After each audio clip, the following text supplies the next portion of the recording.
So Uh, I have this thing that I want to talk about. okay.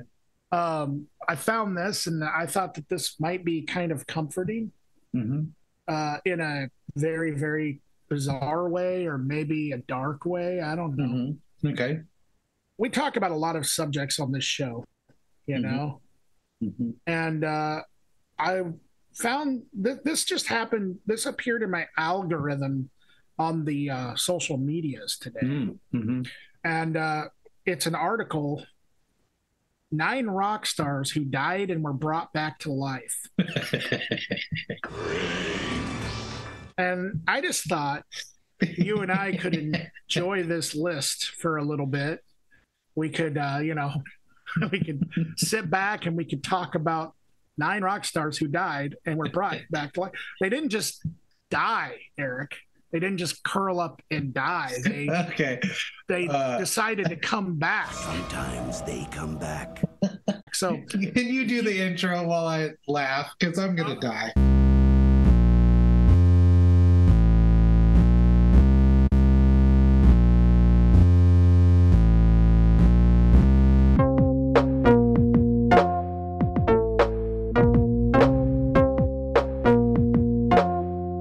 okay. Greetings, citizens of Earth. Welcome to Accelerativ Thrust. I'm Dan. And I'm Eric.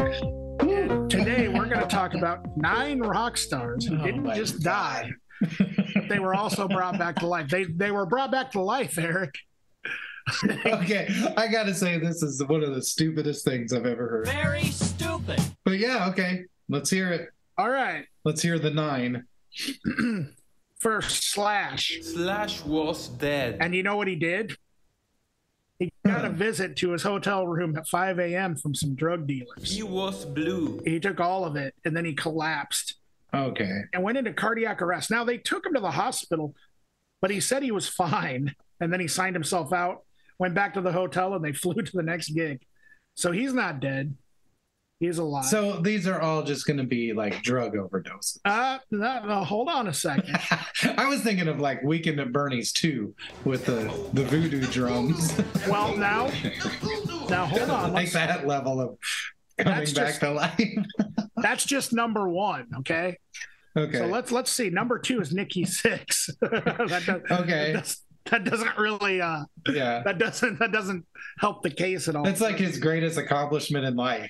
Like that he died and that he died and came back. And Phil Anselmo, same. Yeah. Oh, you know Phil, what? Phil Anselmo's on this list, I think. I hate Phil Anselmo. His voice makes, not his singing voice, that's like whatever, but his speaking voice, it honestly just sounds like morbid, depressing death. Yes. He does have a very through his body like a bellows. That's how I imagine, like a bellows being squeezed, filled with death and sadness, and then it comes out of his pie hole, and it just sounds like, and then I was dead, and like I don't want to hear it. Like it's too much. I'm sorry. Yeah, he sounds like somebody who you should avoid in person, like at all costs. Yeah. He definitely has a real life Grim Reaper vibe to him. Like, fuck off. Leave me alone. If I'm gonna be this miserable, then fucking... All right, so next up is Leon Wilkinson. Huh. Do you know who that is? No, I don't. He was the bassist of Leonard Skinner. Now, this is actually interesting. He was actually in the plane crash, and I don't know if he's the only one, but I guess that he just got out of it with a crushed chest and a broken jaw. But during that time, he did die, and he said he found himself sitting on a cloud-shaped log with Ronnie Van Zant and Dwayne Allman. And Ronnie told him, "Boy, get yourself out of here. It's not your time yet. Get out of here." I mean, I'm sorry. It's sad, but I mean, not to be like, morbid, but anyone who dies is sitting on a log. Anyway, sitting on a log dying. That's what made me think of. I meant that you shit your pants. That flew over my head. That flew under my ass. Yeah, that too. It flew under my ass into my head. over my head. Okay, anyway. Just a little scatological humor. What else would I bring? Ozzy Osbourne. Yeah, he died. I mean, the taste of bats is very salty. So he was riding. This doesn't involve drugs. Well, maybe it does, but he was riding on an ATV on the grounds of his English estate on December 8th, 2003, and it flipped and landed on top of him. Wow. It's crazy. When he woke up, he was so confused that you could have told him he was upside down in a kilt and he would have believed you. Taste of salt. Phil Anselmo, we already talked about that. Yeah. Yeah, we did. Ugh. Don Powell, the band Slade. Oh, okay. Mm-hmm. Come on, feel the noise. Yeah. He ran through a hedge and crashed into a wall, and his heart stopped twice, and he was able to be revived. Like just out running? I don't know. Or in a car? Yeah, with a car, throwing them from the car, yeah. I really like the idea of someone just running through a hedge and hitting the wall. Just for the heck of it. Just for the heck of it, yeah. Now, Josh Homme from Queens of the Stone Age, I knew about this one. He died on an operating table for knee surgery. He ended up getting a staph infection, which turned to MRSA. Operate? Butterfingers? Yeah, so that I knew that one. Not as funny. Not as funny, no. And then Dave Gahan from Depeche Mode. Yeah. Overdosed on a mixture of heroin and cocaine. So that's 9. Oh, Al Jorgensen. Of course, Al Jorgensen died several times. I mean, come on, dude. And he actually was brought back with voodoo drums and is a zombie. So yes. That works out. Huh. So his was from ulcers, which was caused by years of drinking. Did you see the Ministry documentary? I guess not. They were talking about the opening acts during, I think it was the Filth Pig tour, and how the audience was becoming extremely hostile towards the opening acts that Al was bringing on tour with him. And then they went to the Reverend Horton Heat. And, of course, you've heard them, of course. They're like, don't sound like Ministry at all. And people were just like throwing shit at him, right? And then they went to the Jesus Lizard. And David Yao was in the crowd yelling in the microphone off the stage. Wow. And he's all like, if you want us to stop, I need you to say these words right now. Rock and roll. And then like the crowd, like he put the mic out and the crowd yelled that. They're like, rock and roll. It's like louder, rock and roll. And he's like, all right, we're going to play 2 more songs.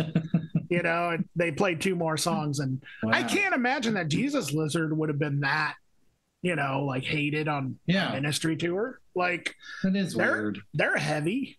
Yeah. But I don't know. I think they were just referring to the Reverend Horton Heat. Yeah, that makes sense. I've seen him like 3 times. I didn't mean to. Reverend Horton Heat? Yeah, he's all right.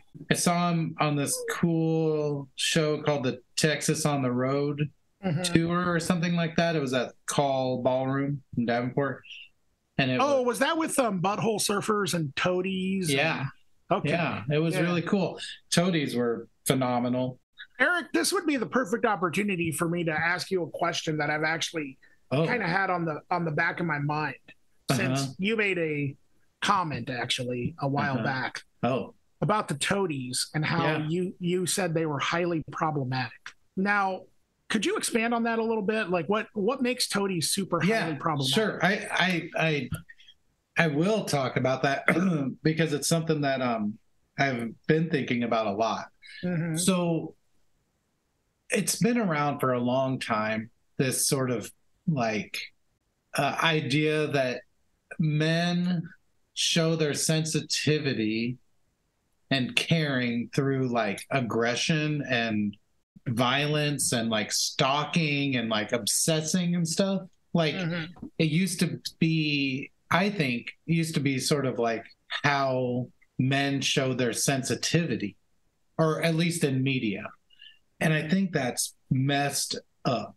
Like, I don't know, like the song I'd Rather See You Dead by the Beatles, or Taxi Driver, or all these things where like a man is presented like he's somewhat sensitive, even though he's like using guilt trips and like kind of obsessing, and I don't know, like it's an idea that it's not as prevalent today, but like songs about like killing or abusing women and stuff used to be a lot more common, and it bothers me a lot. Like yesterday I listened to the song Polly by Nirvana, and it's really a disgusting song.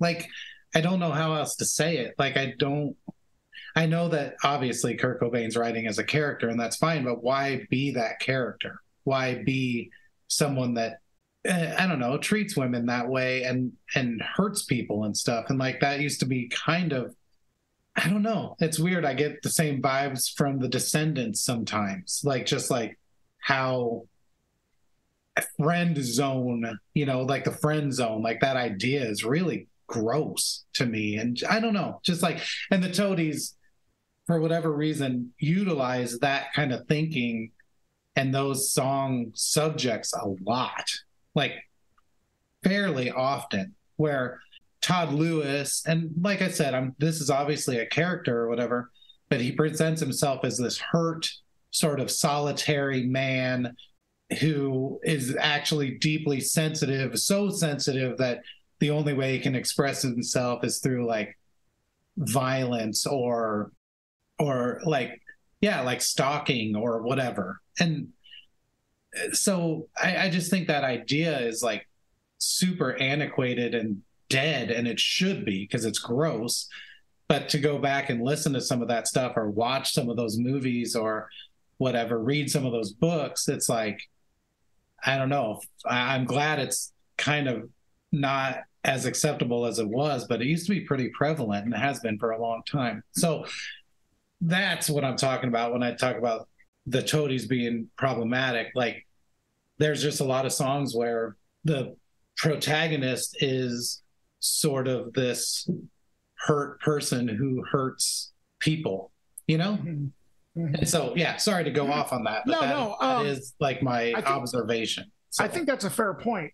One thing I do want to point out, particularly on the song Tyler, is actually about a real life stalker who was going around and entering people's homes in Texas. Right. But I can see where you're going with that. And actually, I do agree with you.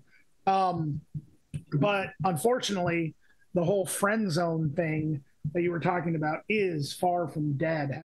I think what I meant was, I don't think it's going away. Right. I don't mean that. I just think it's like presenting that sort of those sort of ideas and material isn't seen as being a sensitive artist anymore. Sure. Okay. You know, like men's rights groups or whatever, like whatever. I mean, that is asinine. But I think it used to honestly be like, I don't know, like if you watch The Shining, like, or like I mentioned, Taxi Driver or whatever. These are just movies about someone loving so much that they have to abuse people. That's insane, you know? And it's like, I don't know, it just used to dominate sort of a lot of media, and just, I don't know. It's gross to me. You know, it's interesting. And I'm not above it. I've written songs where that was the intent. Sure. Because I was like, what was happening in the 90s, you know, and early 2000s. And whatever, but it's like, you can't do it now. And going back and listening now, it's like, you just have to be aware of it. Like, this wouldn't fly today. And if you're going to enjoy it, at least understand what you're hearing and don't just buy into it and accept it. You know, the best example that I can think of is one of my favorite movies from the 90s, High Fidelity. Oh God, that's a great example. That is a perfect example, because you got the character John Cusack, who's like all pissed off because she's having sex with this other guy. Like, that's the thing about the friend zone. The whole concept to me is gross, because women don't owe you anything. They don't owe you. Don't get to judge them or decide what kind of person they are, or if they're doing the right thing, or if they should go on a date with you, or like, they don't owe you anything. Men, get the fuck over it. Well, it's yeah, No. exactly. It's one of those things where it's like, if you get rejected, you just have to accept the rejection. Like, you know what I mean? Like, just accept that, like, she doesn't want to go out with you. And no, I've definitely acted that way in the past myself. Sure. I actually had in high school, I acted that way very much so. And the whole high school for me was spent crushing on people and feeling dejected and feeling like, oh, if they only really knew me and all this stuff. It's like, who cares? Your problems aren't a result of someone else not liking you in that way. Honestly, it's really an insane way to think. Like, that person hurt me and they're an asshole for it. It's like, that's psychotic. It is psychotic. You know, but it used to be more acceptable, I think. The only thing that, like, I will say to that, though, is men should not show emotions. Men should never cry. Men should never, you know, like, they should always be working, and that's it.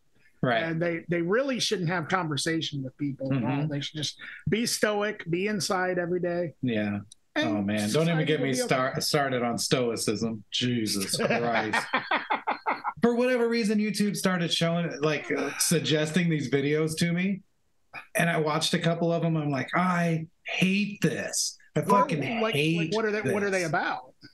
They are honestly, like, about being a strong man in every situation, and, like, don't give into your emotions and follow this logical flow chart to know how you're supposed to feel and how you're supposed to respond. And it's like, what are you talking about? Like, you're also not be a human. Shit. You're also not supposed to cry in front of your woman, because then she will see your weakness.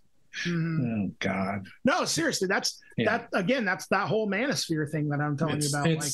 It's ridiculous. It makes me upset that I even know that exists, because seriously, like 5 years ago, I looked on YouTube for, like, better productive things like conspiracy theories that are true and, you know, stuff like that. And it's like, so, you know, I don't know what happened to, like, the truth, but it's not there anymore. No, they're trying to hide it from you with these dating podcasts, but instead, like, you know, like the whole thing about, like, the earth being flat. Anyway, let's move on. Records. Yeah. Records are flat. Did you know that? Yeah. Yep. Well, have you heard? So yeah, records are the flat record theory is the flat record theory. Have you heard about this? Yeah. It's well, here's the thing. It's actually not the flat record theory. It's the round record theory. Oh. There's a conspiracy theory out there that records are actually round, and I believe them. Oh my God. I believe them. Well, they do spin me right round. Like a baby right round. That guy died. That guy died. No, seriously, kidney disease. Just give a kidney. Who's going first? Apparently the dead or alive guy. Come on, everybody, it's record time. All right, I'm going first with Squid, ladies and gentlemen. So Squid, Oh Monolith, is the album that I picked. So they're this band from Brighton, England, and they consist of singer-drummer Ollie Judge, guitarist Louise Borlase, I believe. I can't read my own writing. And Anton Pearson, bassist, I think it's Laurie Nancavelli, and keyboardist Arthur Ledbetter. The best way that I can really describe this record is, well, it's pretty difficult, but also oddly familiar. I would just say it's kind of like experimental punk. But with that being said, it's not so experimental that it's unlistenable. In this case, I would say that the experiments kind of lie more in some of the sounds than, like, say, like the song structures, although the song structures do get a little wild sometimes. But it's a record that has a lot of different parts. And I realize I describe a lot of the music that on this podcast that way. It's I discovered Squid on KEXP. They did a performance. And also a friend of mine who lives in Albuquerque, New Mexico, his name is Chris.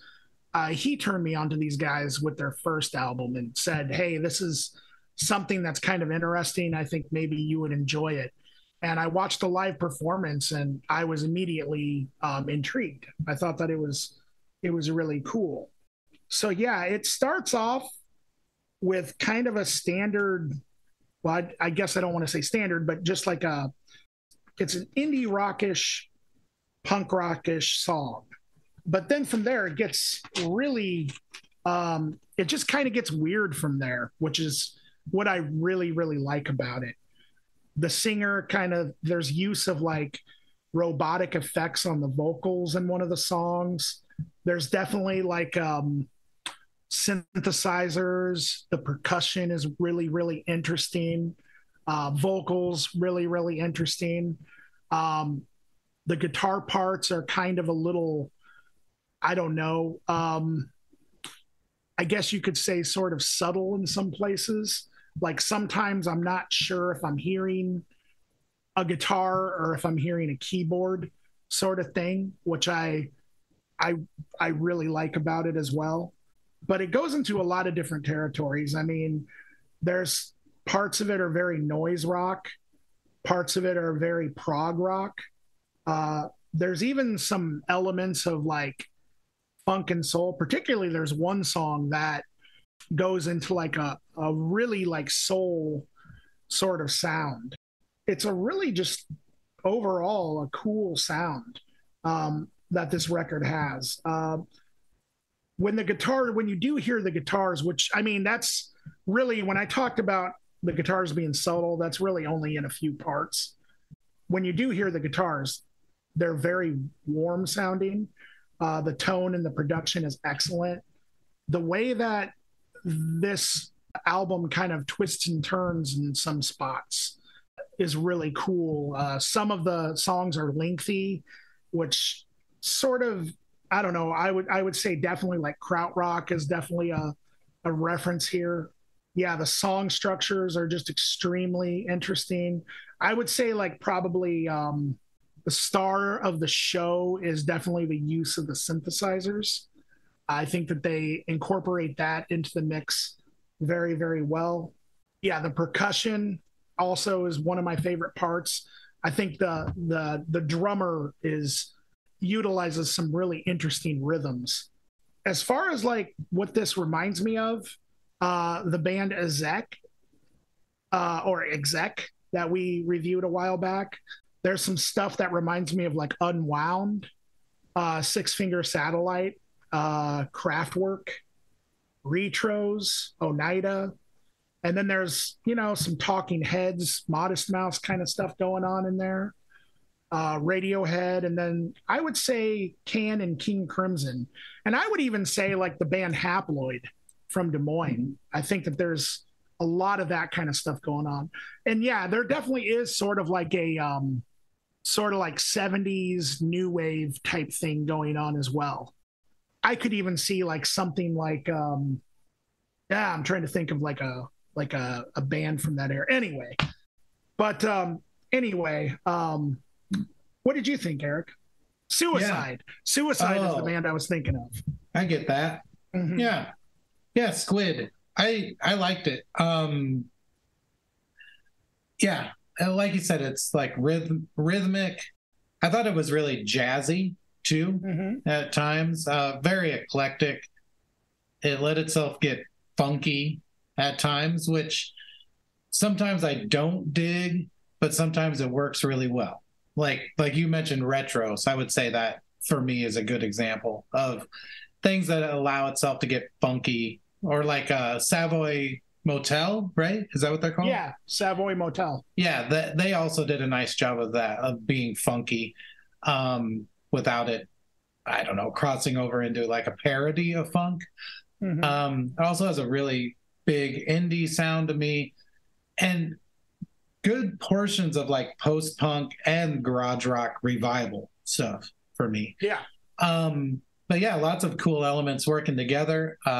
I would say it's almost impossible to compare this to something else, like specifically like another band that sounds like this. There's just so many things going on.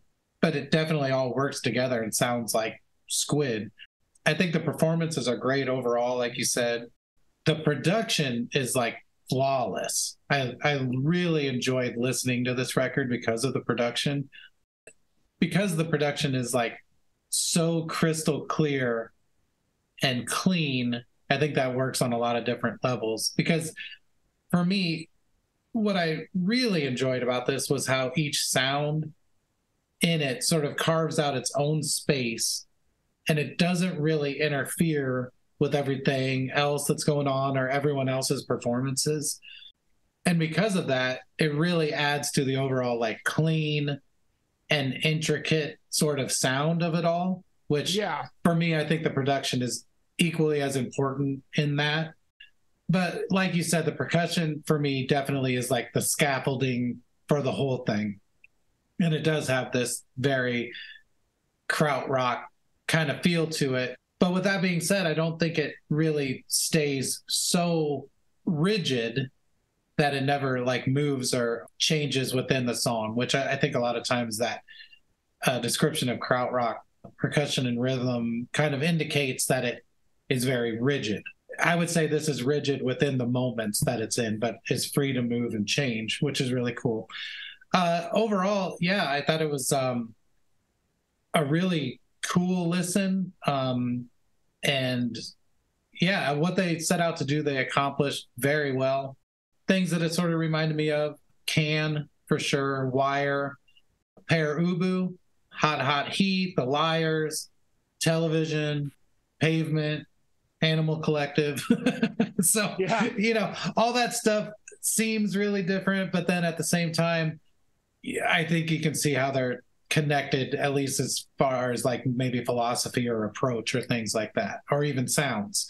So this falls right into line with all that stuff, and it's just as experimental and cool. So yeah, good pick. We spin, we dive, the waves can change your mind. We spin, we dive, the waves keep you safe tonight. And all your broken bones, joyriding in the sky. And all you poor thing, you glowing people lost your way.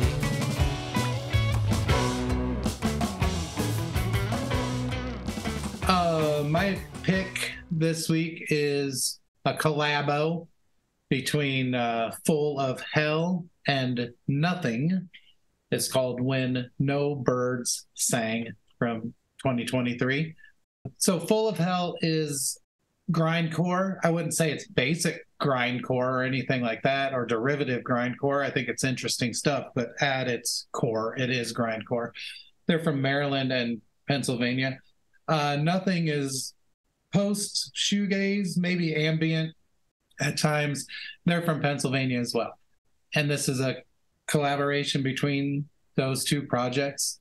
The first track is super heavy, painfully slow, very grindcore oriented, and it slowly morphs into more of a ambient kind of feel near the end. And from this point, I would say after the first song, I think the grindcore elements sort of get diluted into what Nothing is doing. And not to say that those elements aren't there. They continue to pop up and be present throughout the whole thing, but they don't really take the center stage like they do with the first track. It becomes really a nice combination. From after the first track, the sections aren't as like obvious and separated. From there, the tracks have a really cool atmospheric sound, a lot of cool, like pretty vocal samples, moments of just pure noise and chaos,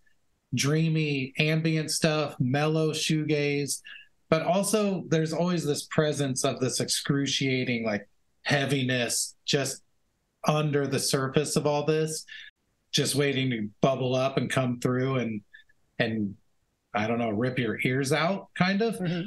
And I think they do a really nice job as far as mixing these things together and truly bringing them together in a way that it's not two bands anymore. It really is one focus. But all the performances are great. It's difficult for me to tell or even start to guess of how this was recorded or assembled. Like I said, there's definitely moments where it feels like the full of Hell band, and other moments where it feels like the full Nothing project. A lot of the moments feel assembled maybe by one or two musicians too, like taking pieces of things, putting them together.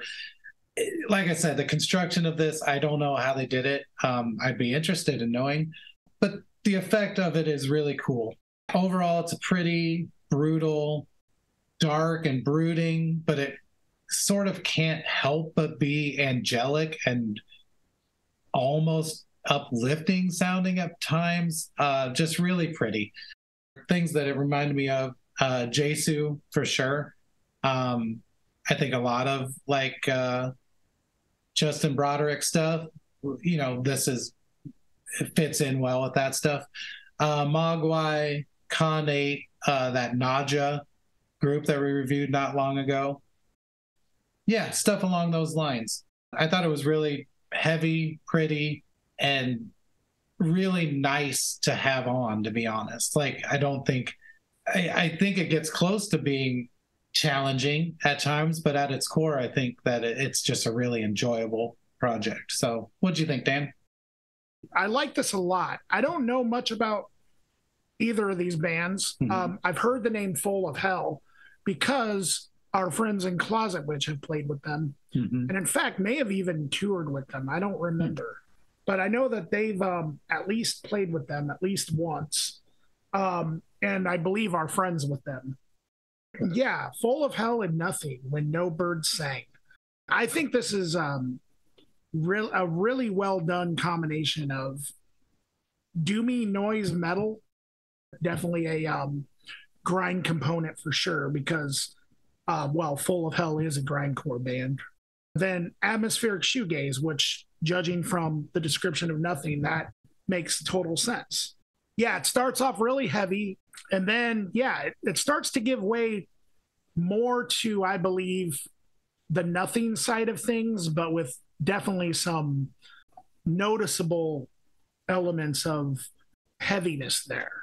You know, Full of Hell is still definitely like present there, so it doesn't sound like, you know, Full of Hell is kind of like escaping from the record or anything. You can definitely tell that the two are still very well collaborating. The thing that I really like about this is the bass tone. It is so driving and so just like heavy. And honestly, it kind of reminds me of the bass tone of like the early Tool records, like Undertow type stuff, is really what the sound of the bass reminds me of. And I feel like, especially in some of the songs as it gets deeper into the record, I feel like that becomes like, you know, almost what the songs are being carried by is the bass, and the drums are really, really good. Like you hear like just a real solid rhythm section, but there's other things going on too. The vocals on the first song are just blood curdling, but then the vocals become really angelic. And so the thing that this record really executes very well is sort of the loud, quiet dynamic. I feel like that happens in metal quite often, especially like the atmospheric. Like, I mean, there are times where this does sound almost like an atmospheric black metal record. It's definitely got an ambience to it that is just gorgeous. I'm assuming that the vocals are being done by both vocalists of the band. Like, I would think that the more angelic type vocals are being done by the singer of Nothing, and then the heavier stuff is being done by the singer of Full of Hell. I don't know that for sure, but that's just what I assume. But yeah, the production on this is just really wild. Another element of this that I think needs to be mentioned is the fantastic use of samples, especially on the first song where it sounds like they're giving a weather report.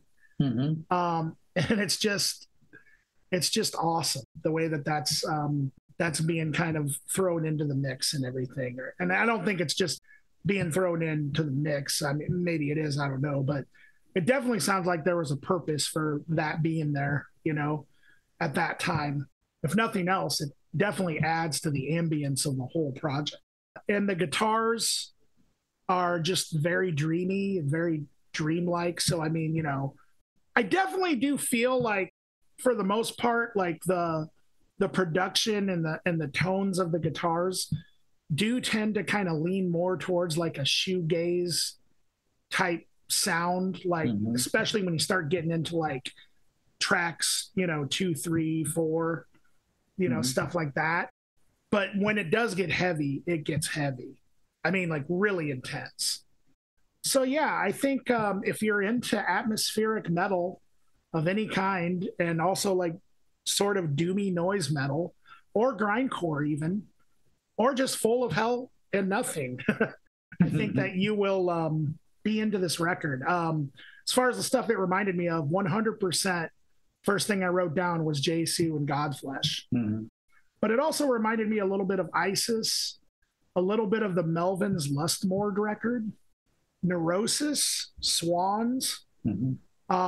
But then also like, yeah, and I think you kind of mentioned this with Mogwai, like some of the more instrumental, like Tristeza comes to mind, Juno comes to mind, Cancer Conspiracy, and Mogwai, and Mono as well. All of that stuff.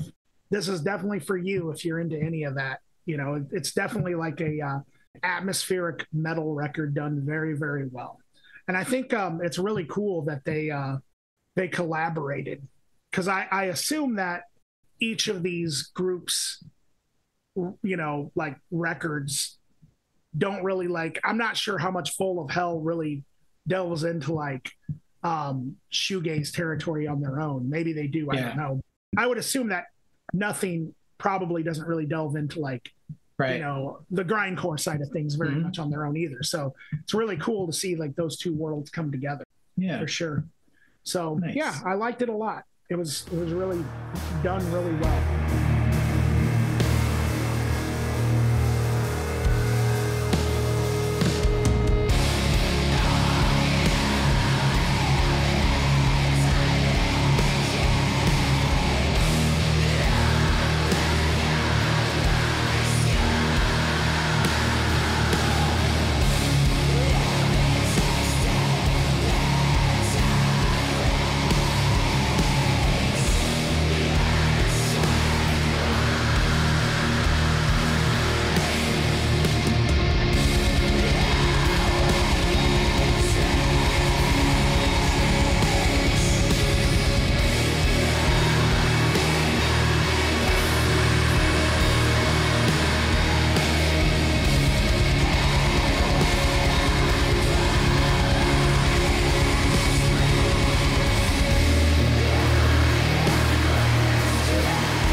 So the local act that we are going to talk about today and their album is 10 Tigers AC. I'm not sure what the AC stands for. I don't know. Yeah, I don't know either. I may have to ask MJ that. But anyway, the name of the record is Dreams for Sale, and it's a 6-song, I guess, EP, but they are calling it a record or an album, or maybe they are calling it an EP, but I think they're calling it an album. Shorter records are kind of my jam these days. Yeah, for sure. But anyway, so 10 Tigers AC are from our hometown that we're proudly from, Muscatine, Iowa, featuring MJ Dunlap and Nate Wall, both on guitar and I believe on vocals. Nathan Reganator on bass, and then Steve Hansen, Mike Clifton, and Carl Negus, who I'm not sure who's doing what when it comes to those three.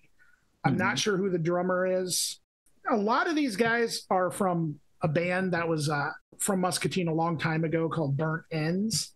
I know MJ and Nate are, and I'm assuming that Steve, Mike, and Carl probably maybe were as well. I'm not 100% on that. So 10 Tigers AC is kind of like the, I think the logical extension of like where Burnt Ends left off without really sounding like it's a continuation of Burnt Ends or anything like that. These guys have always really been into like what I would kind of describe as the psychedelic sort of end of like indie rock kind of. And so what you usually hear is some elements of like maybe jamming kind of going on a little bit. Although I would say that on this record in particular, I don't really hear that as much, but there may be some influence on that end. And there's also lots of really cool guitar effects. Songs are really, really good. The bass is awesome. I know Nathan plays bass. There's always excellent performances and great songs coming from these guys, though. And also, I haven't seen 10 Tigers AC live, but I did see Burnt Ends several times, and they were always fun live. So yeah, it's got a quirky nature to it, a quirkiness to it, which, you know, that's always kind of the case with this group of musicians. The guitars sound really nice. Production is really nice. Just excellent performance overall. One of the things that I really like is Nate's voice. It's got, again, I was using this word earlier, but it's definitely got that quirkiness to it and almost like a rockabilly twang to it or something. It's really interesting how that gets incorporated into this kind of music, which at times has like reverb heaviness of like something like Pink Floyd or even like Built to Spill or something like that, you know? It's got a roots rock element, but I don't think it is straight up like roots rock, whatever that means anyway. It definitely has some like levels of experimentation, I feel like, you know, musically, and sometimes almost enters like this dreaminess area type thing.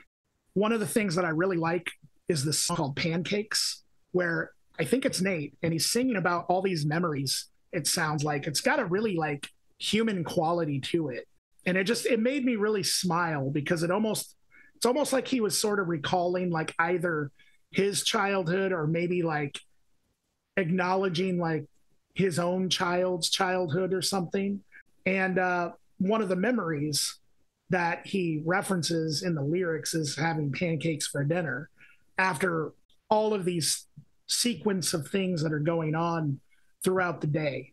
I thought that was really cool. It's a very like sort of simple thing, but it also just like, I don't know, it put a smile on my face. And again, with that sort of twanginess of the vocals, it just sort of added something to it. It kind of made it heartfelt and funny at the same time. This is a really fun release. I think that the length of it is perfect. I think the songs, yeah, they go in some really wild directions sometimes. And when I say wild, I don't mean it gets like super crazy or experimental, but just definitely like really dreamy. Like it almost sounds like a road trip sort of thing. And I think that's kind of what they go for. You know, it's really cool stuff. As far as the stuff it reminds me of, Meat Puppets, Cymbals Eat Guitars, Built to Spill, Pink Floyd and Grateful Dead for sure. I would say Modest Mouse. I would say like Bonnie Prince Billy. I would say Uncle Tupelo and Wilco and Drive By Truckers a little bit, because there is definitely like a twangy sort of, I don't want to say country, but I can definitely see how this would be influenced by that kind of stuff. And then I would also say like Fish as well, you know, because like I said, there is sort of a little bit of a jammy element to it, but it's also like, I like jam, you know, like sometimes, you know, like and I think they have like the perfect like amount of it. I don't think they get too overly jammy, quote unquote, at all. And I've listened to this quite a few times, and every single time it's joy to listen to. So, what did you think, Erik? I thought it was cool. Yeah, I know some of the people involved. I know MJ and Reganator pretty well. Nate Wall and Steve Hansen, I remember from school. But yeah, this is cool stuff, and it's cool that it's coming out of Muscatine. And I think I agree with you on almost every level. I think I heard some other things in there as well. So I heard sort of a shoegazy element. I think they cultivate a lot of atmosphere, a lot of ambience. We spend a lot of time in a bit of a murky place sound-wise, which I think is awesome. It's kind of like you were saying with the jammy stuff, but I do think it's a little more open-ended and maybe a little more experimental. But yeah, definitely like the psych side of indie rock. And I do actually think there's some elements of geek rock or even like experimental prog kind of feel to some of it too. I think it goes a lot of cool places like that. A lot of musical places with a lot of space. I think that's kind of, for me, the connective element of this is that everything's given a lot of space. And I think that's cool. The songs go a lot of different places, but they always have the same, like I said, sort of like murky, swirly, psych vibe to the whole thing. I love the bass, drums, synths. All of them are totally in the pocket, super confident, and supporting one another throughout the whole thing without really competing for space or whatever. Just sort of like a singular unit working together. It's really cool. The guitars are drenched in effects, like so psych based, sort of effects laden guitar stuff. And I think the guitar is presented in a very brave, almost brazen way. And what I mean by that is we live in a time where like ripping a guitar solo, at least for a long time, was not that cool. I think it's coming back. I think people are starting to like rock again, which is great. But the guitar solos on this are definitely presented as like rock to me. Like these are rock and guitar solos. And I think it fits really well. And like I said, I think it's really overt and cool. And they swirl and just slink through every moment of the music. Like there's this almost like constant swirling psychedelic guitar happening the whole time. The vocals, and I'm glad you talked about this too, they're not quite as serious maybe as the music seems, but in a really cool way. For me, it added like some levity to the whole thing, and some like it sort of humanized the experience a little bit, because yeah, the music can be pretty heady at times. Like it is dense and it's a lot to work through, but the vocals kind of cut through in this sort of visceral human way that sort of, for me, yeah, just added some grounding to the whole thing and made it seem more like relatable than otherwise it might have been. And I thought that was cool. Most of the songs build until they sort of fall apart. And I get the sense that the journey through the song is maybe more important than how it resolves or how it ends, or the overall result, I guess, of the song. Like I think it has more to do with moving through the song, which I think is cool. We agreed on some of the things that it reminded us of. Modest Mouse for me. House of Large Sizes, actually, vocally a lot. I think X and the Butthole Surfers kind of bring in that sort of country-ish vibe you were talking about to me. Mm-hmm. And then, yeah, the Meat Puppets I had as well. Like, I think that if you like the Meat Puppets this is right there. And other elements of this too, like maybe Blind Melon or something. Yeah, I thought it was really cool, a really good listen. And like you said, the length I thought was perfect. Not too much. You're not waiting for this to get over. I mean, it's like leave them wanting more, you know? And I think this does that well. So yeah, really cool record. And yeah, you should check it out. Black hat at midnight, without any light, shining upon its time, running from daytime, waiting for summer, keeping you all in this rhyme. You could get into a dark painting, black and white, but no white. I don't get to compare enough bands to the Meat Puppets, Right. so that kind of makes me like kind of excited, honestly. So Yeah. thank sure. you, 10 Tigers AC, for the opportunity to compare your band to the Meat Puppets. Good stuff. Yeah, really, really good stuff. Well, it's the end of an era. Yep. It's the end of an era. An era. You know, I like that name, era. I think that's it's a really good word. Wait, what era are we ending? Oh, just this episode of Accelerativ. Oh. I wanted to make it sound like it was. It's lasted an entire era. Just this. Yeah, well, episode. I like to think of our episodes as eras, not just episodes. Right. We're Right. trendsetters. I'm really into Accelerativ Thrust's 121st era. Mhm. That was Yeah. their best. See, Yeah. if we put it like that, then Mhm. we've got to sound impressive to people. Oh yeah. Yeah. We have 121 eras already.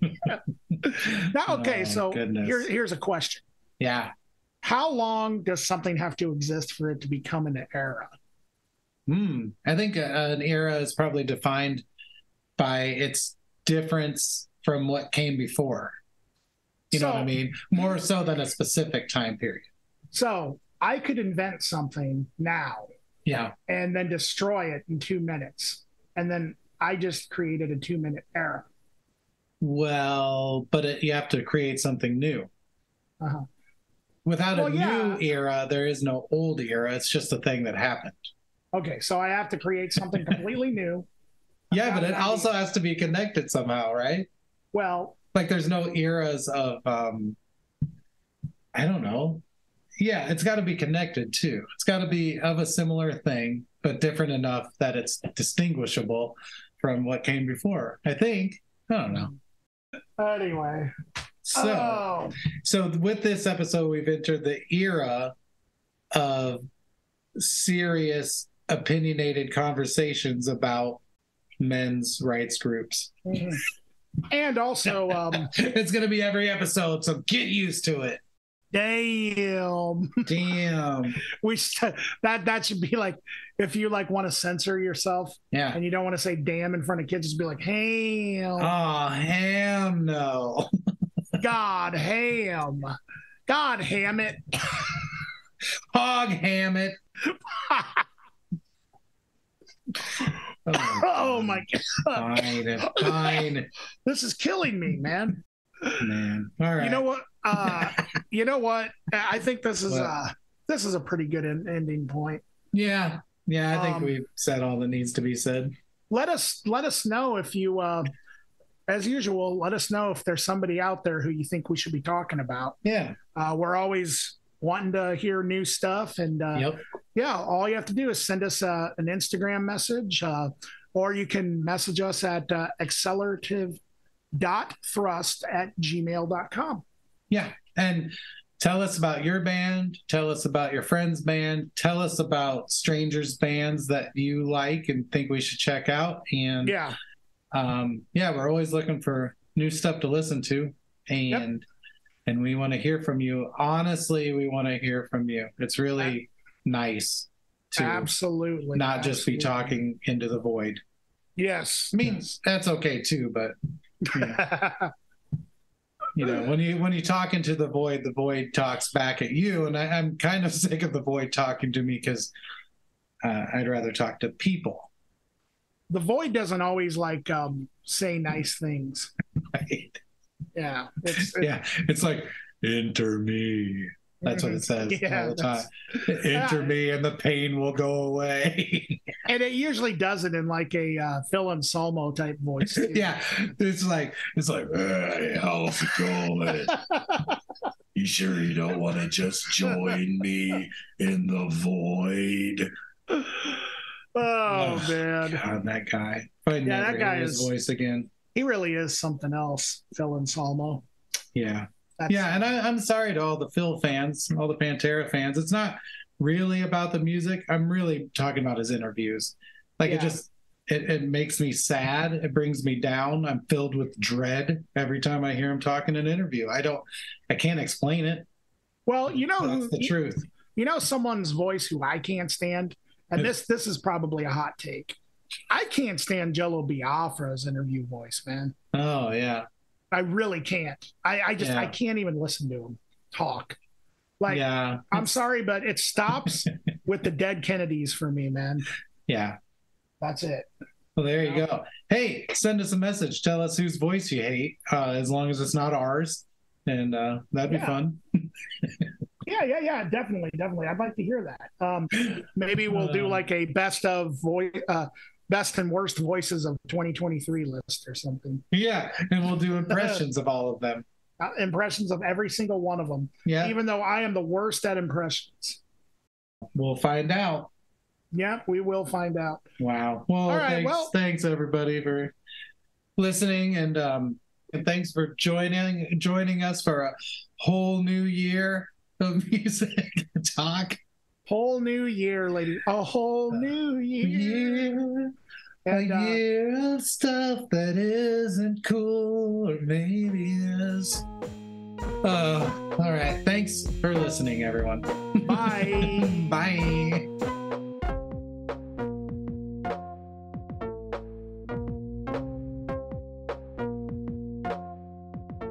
He definitely has a real life Grim Reaper vibe to him.